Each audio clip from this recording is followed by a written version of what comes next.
Guys, welcome back sa ating channel para sa latest update natin dito kay Infinix.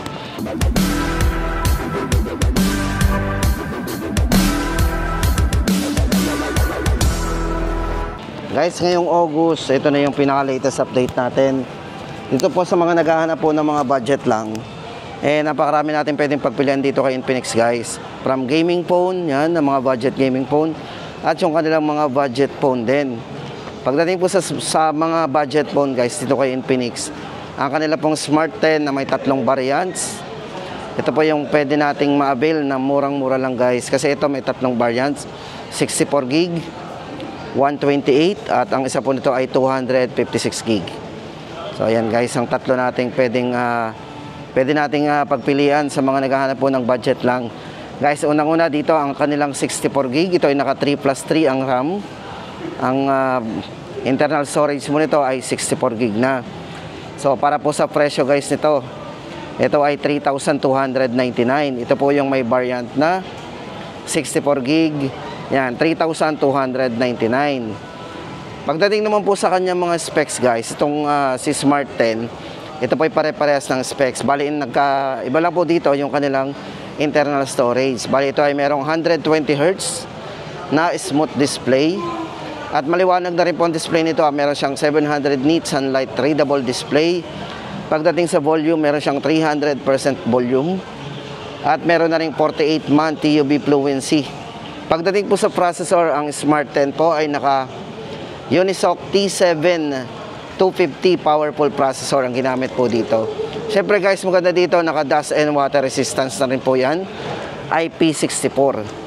So naka IP64 yan. Ito po yung highlights na 300% volume at 120Hz po para sa display. Yan. Pagdating naman po doon sa 128, ang presyo po ng ating 128GB ay 3,999. Pero guys, double check na lang din po sa mga pupuntahan nating store, ha. Minsan meron silang counting ad. May mga ibang bayang price. Then pagdating sa 256GB, ito po, ang presyo po nila dito ay 5,499. So, mura pa rin.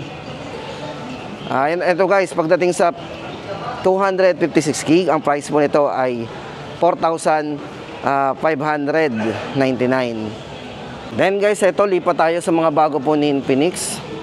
Ito po, bago rin to, ang kanilang Hot 60i. So, kung naghahanap po tayo ng budget phone na may malaking internal storage, yan, guys, box lang may papakita ko sa inyo. Siguro pwede naman nating ma-search yan sa mga yung design nito. Maganda rin po ito, guys, ha. Medyo kahawig po ito ng mga Hot 50 series. Yung mga likod po ng camera niyan, magkakamukha na. Tatlo na po ang camera nito.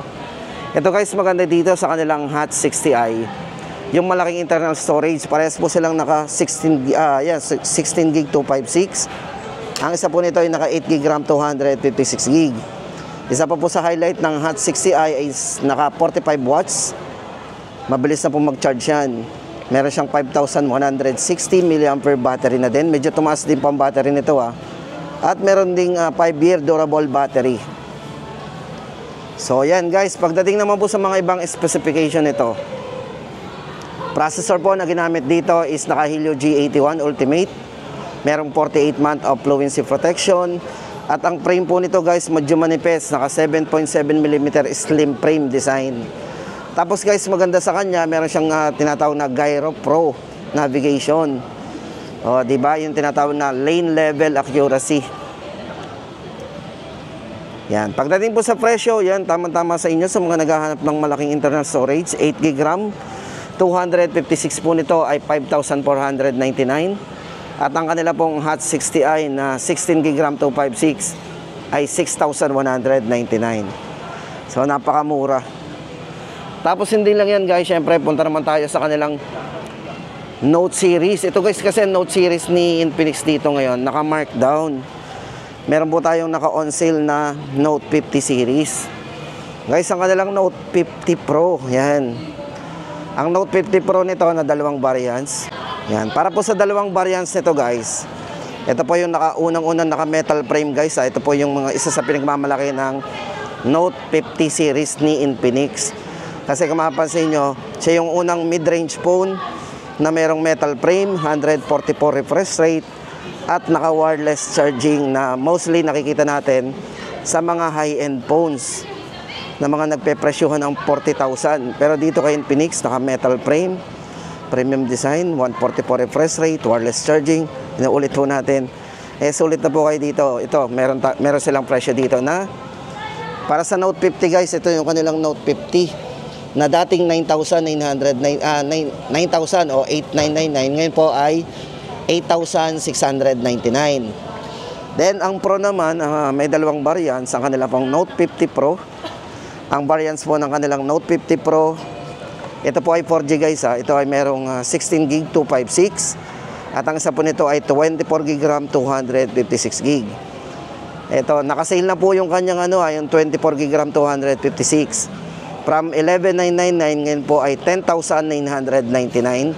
So discounted po tayo ng 1,000. Then ang isa po nito na 16GB RAM 256 ay 9,999. Good news yan guys sa mga naghahanap. Tapos guys, hindi lang yan napaka nito, stable na rin ang video nito. Sa mga mahilig mag-video nga pala guys, ito yan, meron siyang smooth video, naka 1080 60 frame din po ang video nito. Front at saka back parehong smooth. Yan, naka 1080. At meron na rin siyang 0.6. Pag Pro po ang pinili nyo, naka 0.6 yan, meron siyang wide angle. O diba, hindi nyo kailangan umatras. Wide angle. Yan, presyo po ulitin po natin, ang Note 50 po nito, 8,699, 256 din po yun.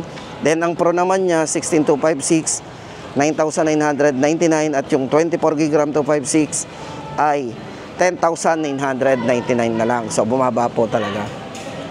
Then guys, ito naman, kumustahin naman natin ang kanilang GT20 Pro. Official gaming phone din po ito before ng MPL.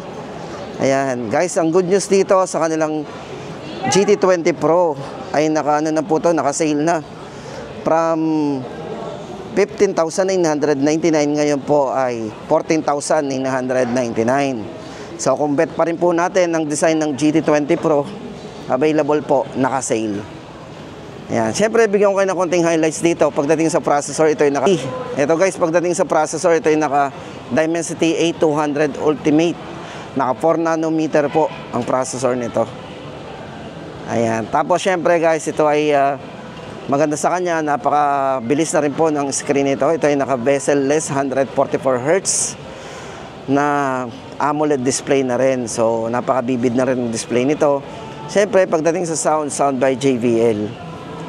O diba? GT20 Pro 14,999 na lang po ngayon, naka-sale.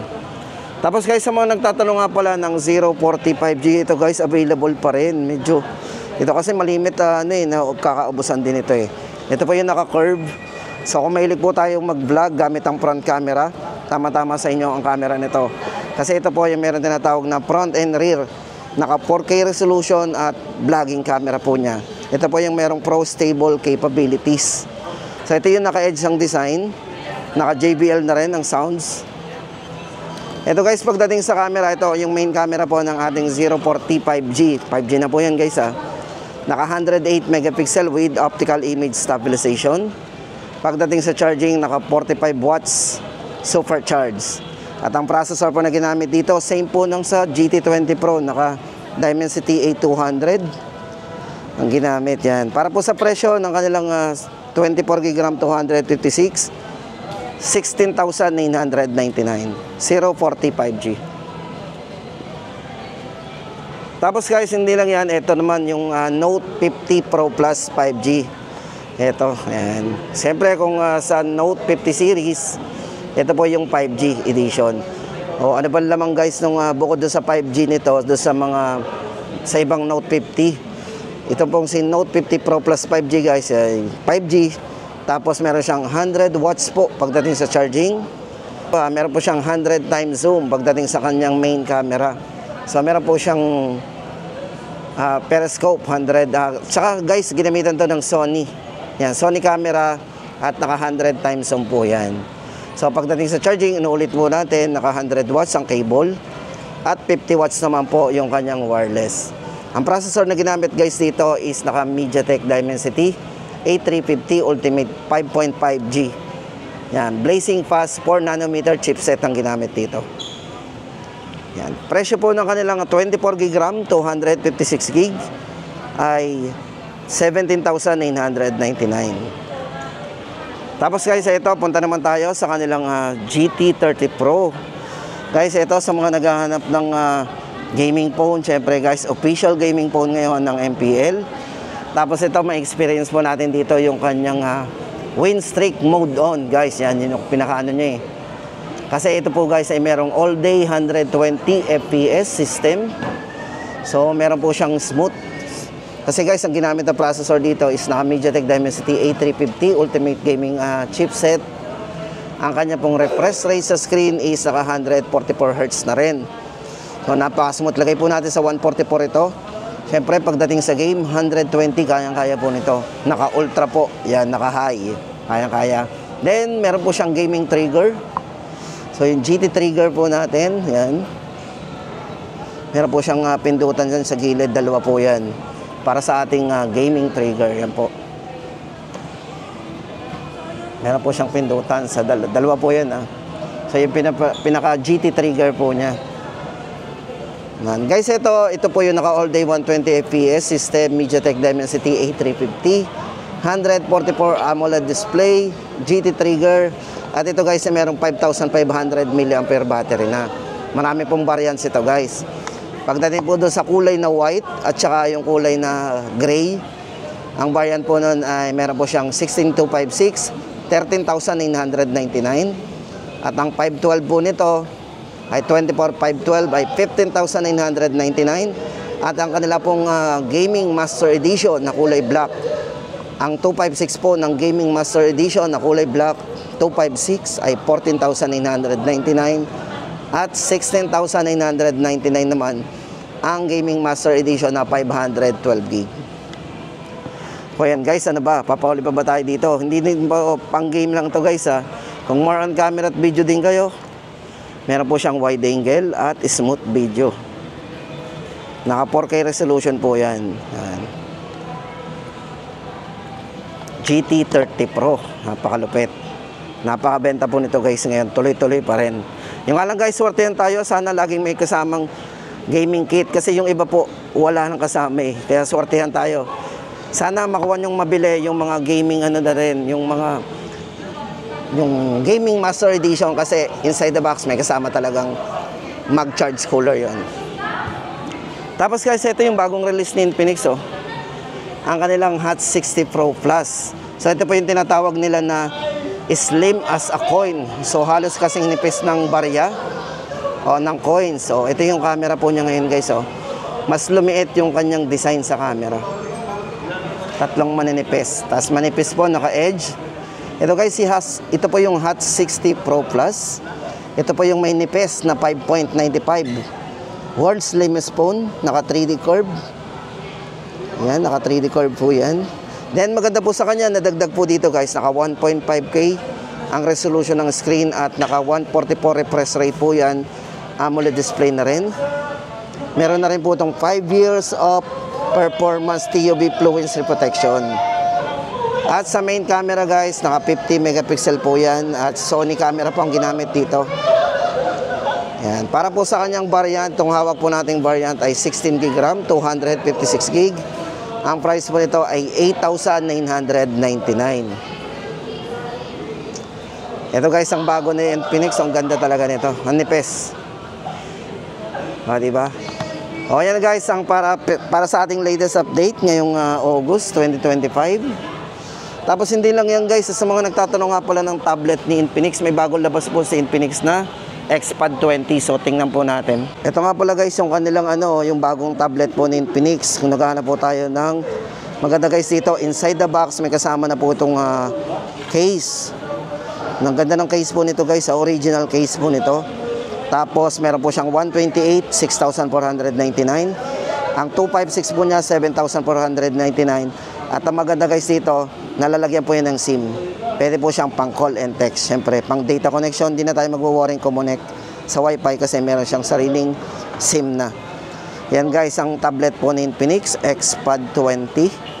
For 128, 6,499 at 8GB RAM, 256, 7,499. At yan guys, ang ating pinaka-latest update dito kay Infinix. Ngayong August 2025. At ito nga pala guys, so yung GT, XPad GT, yung gaming tablet po ni Infinix. Ito malaki po ang screen nito.